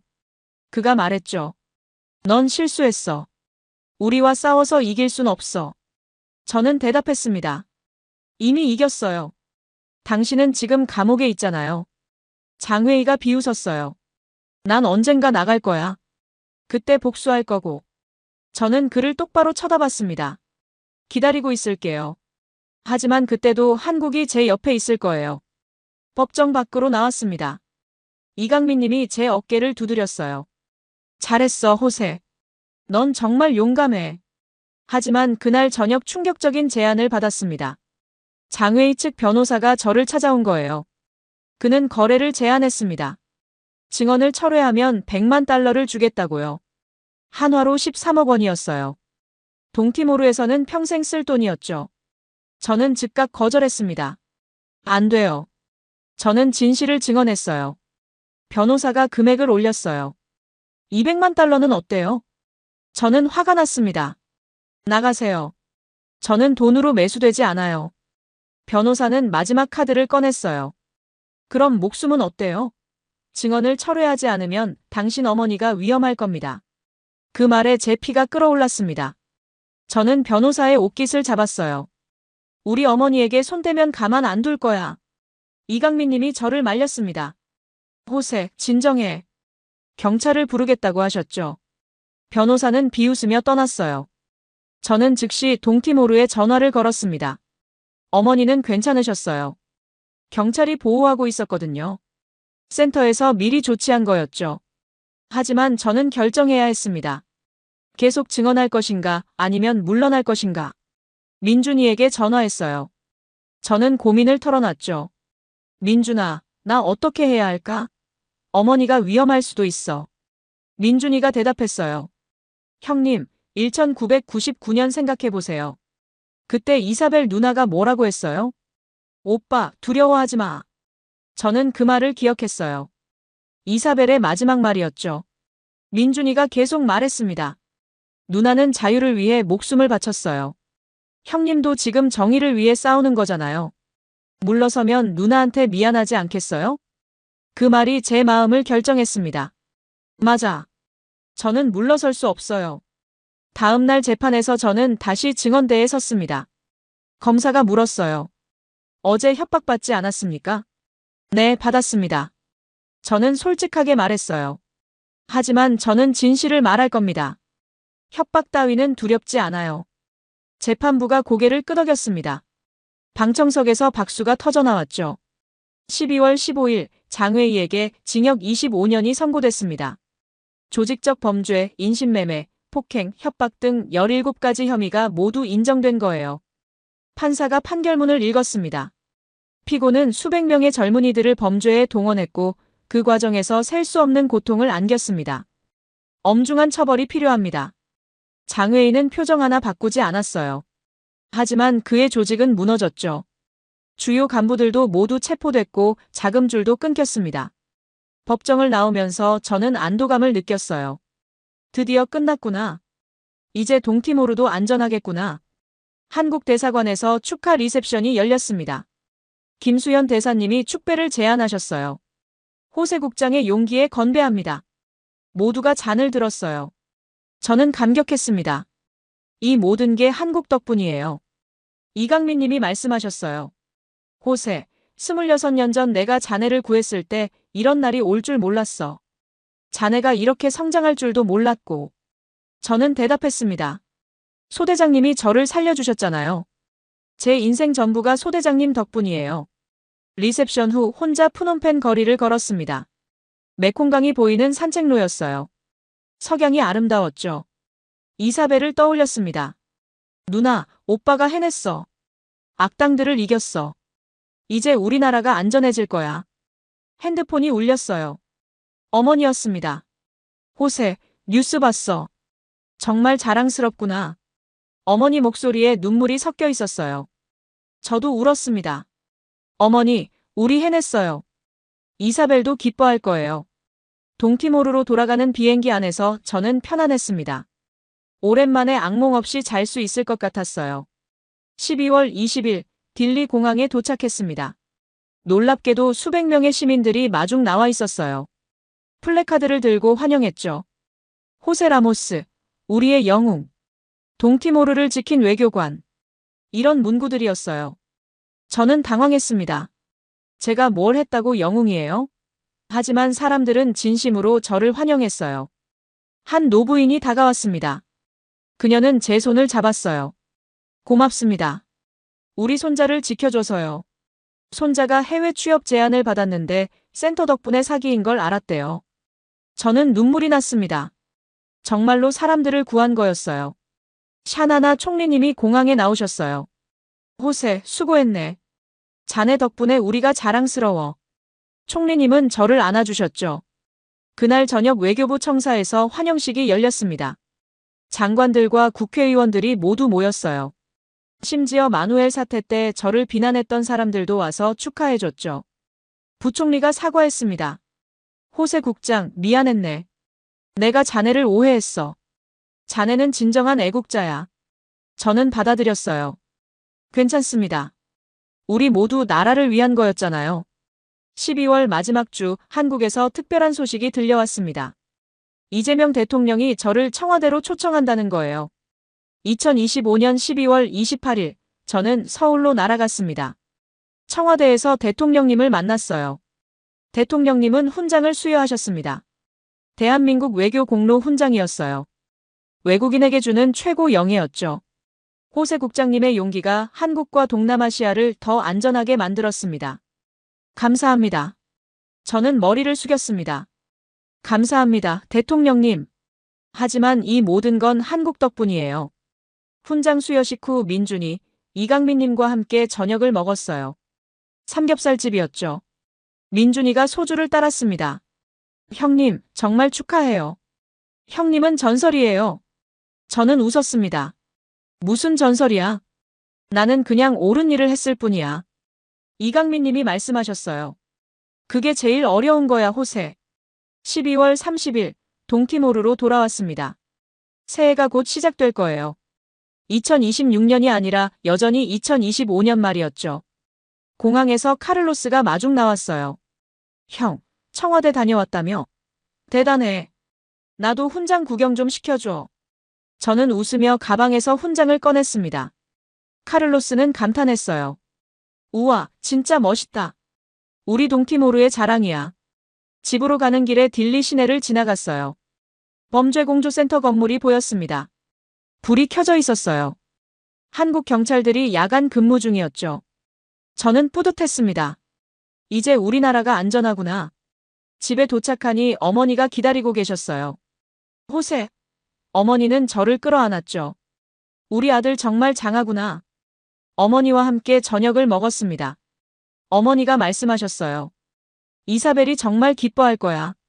오빠가 이렇게 훌륭하게 자랐다고요. 저는 이사벨 사진을 봤습니다. 14살 소녀의 밝은 미소. 누나, 보고 싶어. 어머니가 계속 말씀하셨어요. 호세, 넌 이제 혼자가 아니야. 한국이라는 가족이 생긴 거야. 맞았어요. 한국은 이제 제 두 번째 조국이었죠. 다음 날 외교부에 출근했습니다. 동료들이 축하해줬어요. 제 책상 위에는 축하 카드가 가득했죠. 샤나나 총리님이 저를 부르셨어요. 호세, 자네한테 새로운 임무가 있네. 무엇입니까? 저는 물었어요. 총리님이 설명하셨습니다. 한국과의 경제 협력을 확대하려고 해. 내년에 자유무역협정 논의를 시작할 거야. 자네가 담당해줬으면 해. 저는 영광이라고 대답했습니다. 최선을 다하겠습니다. 오후에 인도네시아 대사관에서 연락이 왔어요. 라울이 저를 만나고 싶다는 거예요. 저는 조금 망설였지만 만나기로 했죠. 대사관에서 라울을 만났습니다. 그는 진지한 표정이었어요. 호세 국장, 다시 한번 사과하고 싶습니다. 그는 공식 사과문을 낭독했어요. 1999년 인도네시아가 동티모르에 저지른 폭력에 대해 깊이 사과합니다. 저는 눈물이 났습니다. 26년을 기다렸어요. 이 사과를요. 라울이 말했습니다. 우리가 잘못했어요. 용서해 주시길 바랍니다. 그리고 앞으로 좋은 이웃이 되고 싶어요. 저는 고개를 끄덕였습니다. 과거는 과거예요. 이제 미래를 봅시다. 우리는 악수했어요. 저녁에 범죄공조센터를 방문했습니다. 이강민 님이 계셨어요. 호세, 왔어?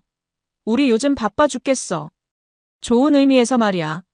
센터는 활발하게 운영되고 있었어요. 하루 평균 10건의 신고가 들어왔대요. 대부분 취업 사기 의심건이었죠. 한국 경찰들이 일일이 확인하고 피해를 막았어요. 지난 한 달간 50명 넘는 청년들을 보호했대요. 한 젊은 동티모르 청년이 센터를 찾아왔습니다. 그는 눈물을 흘리며 말했어요. 감사합니다. 저를 구해주셔서요. 캄보디아 가는 비행기 타기 직전에 막아주셨잖아요. 이강민 님이 그의 어깨를 두드렸어요. 다행이야. 조심하고 다녀. 저는 이 장면을 보며 뿌듯했습니다. 우리가 정말로 사람들을 구하고 있구나. 센터를 나오면서 이강민 님이 말씀하셨어요. 호세, 고마워. 자네 덕분에 난 다시 의미 있는 일을 하게 됐어. 저는 대답했습니다. 아니에요, 소대장님. 제가 더 감사하죠. 26년 전에도 지금도 저를 구해주시잖아요. 우리는 함께 웃었습니다. 새해 벽두인 1월 2일 박민준에게서 전화가 왔습니다. 형님, 새해 복 많이 받으세요. 올해도 잘 부탁드려요. 저도 새해 인사를 건넸죠. 민준아, 올해도 우리 함께 열심히 하자. 민준이는 좋은 소식이 있다고 했어요. 한국 정부가 동티모르에 대한 원조를 2배로 늘린대요. 연간 100억 원 규모예요. 교육, 의료, 인프라 분야에 집중 투자한다고 했죠. 정말요? 저는 놀랐습니다. 그 정도면 엄청난 금액이에요. 민준이가 설명했어요. 형님, 나라가 범죄와 싸우는 용기를 보여줬잖아요. 한국이 보답하는 거예요. 저는 감동했습니다. 한국은 정말 의리가 있는 나라구나. 1월 중순, 한국 의료진 10명이 동티모르를 방문했습니다. 일주일간 무료 진료 봉사를 한다고 했어요. 저도 봉사 현장을 방문했습니다. 수백 명의 주민들이 줄을 서 있었어요. 한국 의사들이 정성껏 진료했죠. 한 할머니가 저를 알아봤어요. 아, 호세 국장님. 텔레비전에서 봤어요. 당신 덕분에 우리가 한국 의사 선생님들 만났어요.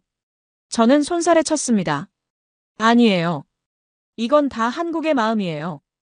할머니는 제 손을 잡았어요. 고마워요. 정말 고마워요. 의료봉사를 이끈 의사 선생님과 이야기를 나눴어요. 그분은 말씀하셨죠. 국장님, 한국이 동티모르를 돕는 데는 이유가 있어요. 무슨 이유요? 저는 물었습니다. 의사 선생님이 설명하셨어요.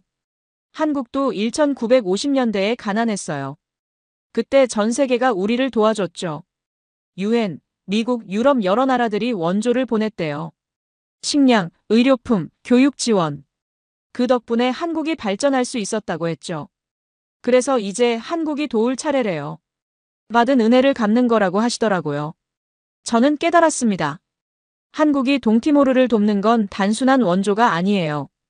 감사의 표현이자 연대의 몸짓이었죠. 2월에 특별한 행사가 있었습니다. 한국국립외교원에서 동티모르 외교관 10명을 초청한다는 거예요. 3개월 연수 프로그램이었죠. 저는 참가자를 선발했어요. 젊고 유능한 외교관들이었죠. 그들은 서울에서 외교 실무를 배우게 될 거예요. 출발 전날 저는 그들에게 조언했습니다. 한국에 가면 많이 배워오세요. 하지만 가장 중요한 건 한국인의 마음을 배우는 거예요. 무슨 뜻이에요? 한 젊은 외교관이 물었죠. 저는 대답했습니다. 한국 사람들은 어려움을 함께 극복한 사람을 절대 버리지 않아요. 의리를 중시하죠. 그 마음을 배워오세요. 그게 진짜 외교력이에요. 3월에 더 놀라운 소식이 들렸어요. 한국 기업들이 동티모르 투자를 확대한다는 겁니다. 삼성이 태양광 발전소를 짓겠대요. 현대건설은 항만 확장 공사를 맡고요. 중소기업들도 여럿 들어온다고 했죠. 카를로스가 기뻐했어요. 형, 우리 경제가 살아나겠어. 일자리도 많이 생기고. 저도 기뻤습니다. 하지만 가장 감동적인 건 따로 있었어요. 한국 대학생 100명이 동티모르로 봉사여행을 온 겁니다. 그들은 2주간 머물면서 학교를 짓고 마을길을 닦았어요. 저도 봉사 현장을 방문했죠. 한 여대생이 저한테 말했어요. 국장님, 저희 한국사 수업에서 동티모르 배웠어요. 1990년 상록수 부대 이야기요. 그리고 국장님 이야기도 들었대요. 한국군에게 구조됐던 청년이 외교관이 돼서 한국을 도왔다고요. 저는 감동했습니다. 한국 젊은이들이 우리를 기억하고 있구나. 여대생이 계속 말했어요. 저도 국장님처럼 의미 있는 일을 하고 싶어요. 그래서 봉사 왔어요. 저는 그녀를 격려했습니다. 당신 같은 젊은이들이 세상을 바꿀 거예요. 봉사단이 떠나는 날 공항에서 작별 인사를 했어요. 학생들이 한국어로 노래를 불렀습니다. 아리랑이었어요. 저도 따라 불렀습니다. 서울에서 배운 노래였거든요. 눈물이 났어요. 4월 초 놀라운 방문객이 있었습니다. 마누엘 코스타였어요. 그는 정계 은퇴 후 처음으로 저를 찾아온 겁니다. 사무실에서 마주 앉았어요. 어색한 침묵이 흘렀죠. 마누엘이 먼저 입을 열었습니다. 호세, 사과하러 왔어. 저는 그를 쳐다봤어요. 마누엘은 진지했습니다. 내가 자네를 공격한 건 잘못이었어. 겁이 났던 거야. 무엇이 두려웠어요? 저는 물었죠. 마누엘이 대답했어요. 다시 자유를 잃는 게 무서웠어. 1990년 그때가 너무 끔찍했거든. 그는 설명했습니다. 독립투표 후 무장 세력이 습격했을 때 그도 가족을 잃었대요. 아내와 딸이 죽었다고 했죠. 그래서 강한 나라들이 두려웠대요. 중국, 인도네시아 같은 큰 나라들요. 그들을 자극하면 또 전쟁이 날까봐 걱정했다고 했어요. 저는 이해했습니다. 마누엘도 트라우마가 있었던 거예요. 저처럼요. 마누엘이 계속 말했어요. 하지만 자네가 옳았어. 도망치면 안 되는 거였어. 싸워야 했던 거지. 자네는 용감했어. 저는 그의 손을 잡았습니다. 우리 모두 두려웠어요. 하지만 이제 괜찮아요. 한국이 있으니까요. 마누엘이 고개를 끄덕였어요. 한국은 정말 대단한 나라야. 의리가 있어. 우리도 배워야 해. 그날 이후 마누엘과 저는 화해했습니다. 그는 간간히 외교부를 방문해서 조언을 해줬어요. 선배 정치인으로서요. 5월에는 내각 전체가 바뀌었어요. 저를 비난했던 부총리가 물러나고 새 부총리가 왔죠. 새 부총리는 젊고 개혁적이었어요. 그는 저를 적극 지지했습니다. 호세 국장의 외교 노선이 옳았어요. 우리가 따라가겠습니다. 샤나나 총리님도 기뻐하셨어요. 호세, 이제 자네 입지가 확고해졌어. 앞으로 더 큰 일을 할 수 있을 거야. 6월에 한국-동티모르 자유무역협정 협상이 시작됐습니다. 저는 수석대표로 참여했어요. 서울에서 열린 첫 회의에서 양측이 마주 앉았습니다. 한국 측 대표는 박민준이었어요. 이제 그는 과장에서 국장으로 승진해 있었죠. 민준이가 웃으며 말했어요. 형님, 이제 우리 같은 직급이네요. 저도 웃었습니다. 그래, 이제 동등하게 협상하자. 협상은 순조로웠어요. 양측 모두 타결을 원했거든요. 세부 조항을 하나씩 합의해 나갔죠. 특히 한국은 동티모르 농산물에 대한 관세를 대폭 낮춰줬어요. 커피, 코코넛, 열대과일이요. 동티모르 농민들에게 큰 혜택이었죠. 대신 동티모르는 한국 전자제품과 자동차 시장을 열었습니다. 서로 윈윈하는 구조였어요. 7월 말 협상이 타결됐습니다. 양국 통상장관이 서명했어요. 역사적인 순간이었죠. 서명식 후 축하 만찬이 열렸습니다. 민준이가 소주를 따라줬어요. 형님, 해냈어요. 우리나라가 이제 경제 파트너예요. 저는 감회가 새로웠어요. 26년 전에 누가 상상이나 했을까요? 동티모르와 한국이 이렇게 가까워질 줄이요. 김수현 대사님이 말씀하셨어요. 호세 국장님, 자네가 두 나라의 다리가 됐어. 정말 자랑스러워. 저는 겸손하게 대답했습니다. 저는 빚을 갚았을 뿐이에요. 한국이 베푼 은혜를요. 8월에 동티모르로 돌아왔습니다. 공항에 수많은 시민들이 나와 있었어요. 자유무역협정 소식을 듣고 환영 나온 거였죠. 한 농부가 저에게 말했어요. 국장님 덕분에 우리 커피를 한국에 팔 수 있어요. 제 아들이 이제 농사로 돈 벌 수 있대요. 저는 기뻤습니다. 정말로 사람들의 삶이 나아지는구나.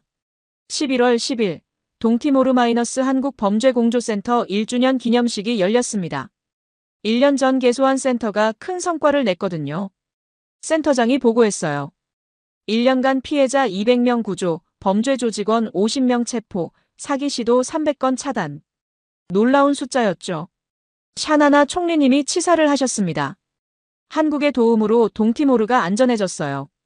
이제 우리 젊은이들이 안심하고 꿈을 꿀 수 있습니다.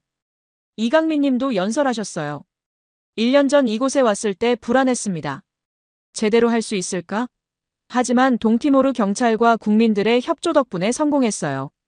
기념식 후 센터 투어를 했습니다. 최신 장비들이 가득했어요. 한국 경찰청에서 지원한 거였죠. 젊은 동티모르 경찰관이 설명했어요. 이 시스템으로 사기 전화를 실시간 추적해요. 한국에서 배운 기술이에요. 저는 뿌듯했습니다. 기술 이전이 제대로 되고 있구나. 12월 초 제게 특별한 제안이 왔습니다. 한국 정부가 저를 객원 교수로 초청한다는 거예요. 서울대 외교학과에서 한 학기 강의해 달라고 했죠. 샤나나 총리님은 허락하셨어요. 가서 우리 이야기를 전해주게. 한국 학생들에게 동티모르를 알려주게나. 12월 중순 서울로 출발했습니다. 이번에는 장기 체류였어요. 6개월간 머물 예정이었죠. 민준이가 공항에서 맞아줬어요. 형님, 교수님이 되신 걸 축하해요. 저는 웃었습니다. 나는 여전히 외교관이야. 서울대 캠퍼스는 변함없었어요. 2006년 유학 시절 그대로였죠. 기숙사, 도서관, 학생식당. 모든 게 그리웠어요. 첫 강의 날 강의실에 학생들이 가득 찼습니다. 50명 정원인데 80명이 왔대요. 서서 듣는 학생들도 있었죠. 저는 자기소개를 했습니다. 안녕하세요. 저는 동티모르 외교부 호세 라모스입니다. 1990년 한국군에게 목숨을 구했고 2006년부터 이곳에서 공부했어요. 학생들이 박수를 쳤어요. 저는 제 이야기를 시작했습니다. 여동생의 죽음, 한국군의 구조, 트라우마와 치유, 그리고 보답의 여정. 학생들은 숨죽이며 들었어요. 한 여학생은 눈물을 흘렸죠. 강의 후 학생들이 질문했습니다. 교수님, 무섭지 않으셨어요? 장회의가 협박할 때요. 무서웠어요. 저는 솔직하게 대답했습니다. 하지만 한국이 있었어요. 그래서 용기를 낼 수 있었죠. 다른 학생이 물었어요. 한국에 대해 어떻게 생각하세요? 저는 잠시 생각했습니다. 한국은 제 두 번째 조국이에요. 두 번이나 저를 살려줬거든요. 1990년에 그리고 2025년에요. 학생들이 다시 박수를 쳤습니다. 12월 말 어머니가 서울을 방문하셨어요.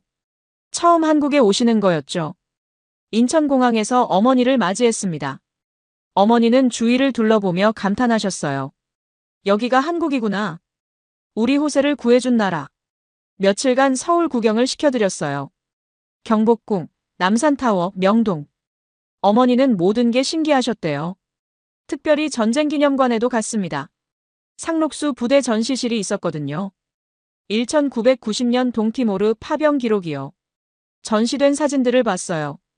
불타는 마을, 피난민들, 한국군들. 어머니는 울었습니다. 저도 울었어요. 한 사진에서 이강민님을 발견했습니다. 젊은 소대장 시절이었어요. 생존자들을 트럭에 태우는 모습이었죠. 어머니가 말씀하셨어요. 이분이 내 은인이구나. 저는 고개를 끄덕였습니다. 네, 어머니. 저분이 저를 살려주셨어요. 어머니는 사진 앞에서 고개를 숙였습니다. 감사합니다. 제 아들을 살려주셔서요. 그날 저녁 이강민님을 만났습니다. 어머니는 그분 손을 꼭 잡으셨어요. 정말 감사합니다. 당신이 없었다면 우리 호세는 이 세상에 없었을 거예요. 이강민님은 겸손하게 말씀하셨어요. 아닙니다. 저는 제 임무를 했을 뿐이에요. 오히려 호세가 저에게 큰 의미를 줬습니다. 2025년 12월 30일 한 해의 마지막 날이었습니다. 민준이네 가족이 저와 어머니를 초대했어요. 민준이 부모님은 따뜻한 분들이셨어요. 어머님이 떡국을 끓여주셨죠. 한국에서는 새해에 먹는 음식이래요. 민준이 아버지가 말씀하셨어요. 호세 국장님 이야기 많이 들었습니다. 정말 훌륭한 분이시네요. 저는 손살에 쳤죠. 아닙니다. 저는 그저 빚을 갚았을 뿐이에요. 민준이가 끼어들었어요. 형님은 영웅이에요. 한국과 동티모르 사이의 다리가 됐잖아요. 저녁 식사 후 모두 함께 텔레비전을 봤어요. 제야의 종타종 행사 중계였죠. 보신각 종소리가 울렸습니다. 새해가 밝았어요. 하지만 아직 2025년 이야기는 끝나지 않았습니다. 1월 첫 주 서울대에서 특별 강연회가 열렸습니다. 주제는 한국-동티모르 관계의 미래였어요. 저와 이강민 님이 함께 연사로 나섰죠. 강당이 10,000원이었어요. 학생들뿐 아니라 일반 시민들도 많이 왔습니다. 외교부 관계자들도 참석했고요. 이강민 님이 먼저 말씀하셨어요. 1990년 제가 동티모르에서 호세를 구했을 때 이런 날이 올 줄 몰랐습니다. 그 청년이 외교관이 돼서 한국을 도울 줄은요. 제 차례가 됐습니다. 저는 강단에 섰어요.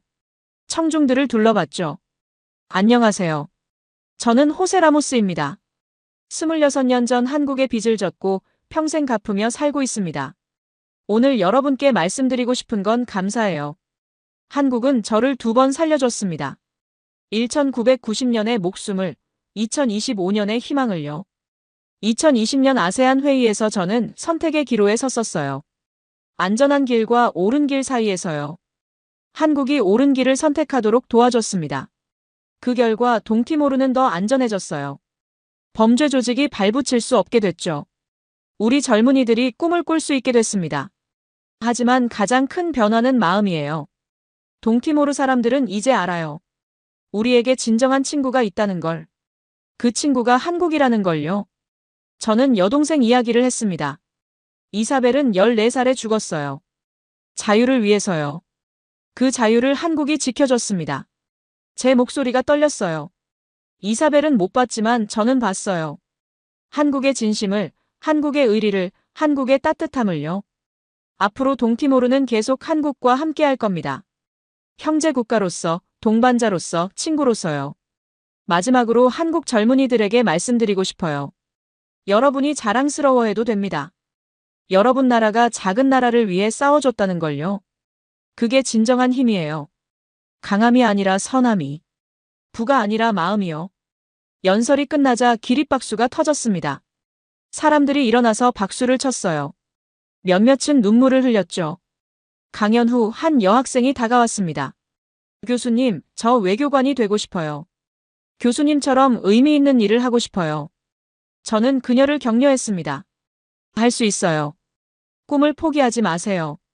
저녁에 혼자 한강을 걸었습니다.